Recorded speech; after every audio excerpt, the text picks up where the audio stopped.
know? Yeah. And she's like, we've got to step up. Like, what about crowdfunding? What about this? What about that? So we just did a lot of research and we followed several different crowdfunding. We call it the king of crowdfunding indie movies in the world. Yeah. And we just kind of mapped out their trajectory and then we just learnt from that and adopted a smaller model for that.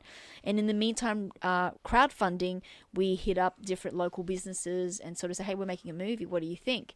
You know, and then different businesses came on board and chipped in a little bit. And then community organizations came on board and helped out. So it was like a real community film because without the community, we would not have been able to make something look as slick, you know? Yeah, absolutely. I think there's something to be said for, you know, getting that synergy with the, you know, your filmmaking buddies to go and make a film. But you mentioned something there about getting people on board with your film, and that's people outside of the arts industry, right? Because we have a tendency, and we've been talking about this a lot actually in recent days, is that we have a tendency to go inside the arts industry to look for funding.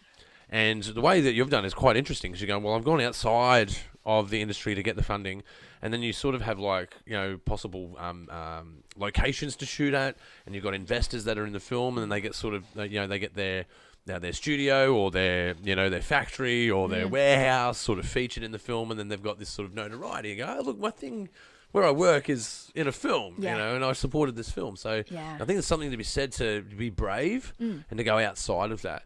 But 50 days of shooting. Yeah. So when you started doing your pre-production, at what stage did you either become more terrified or more like absolutely beyond terror to go, wow, we're going to do a 50-day shoot, double feature film, prequel and sequel to our original film? Like, what was that like?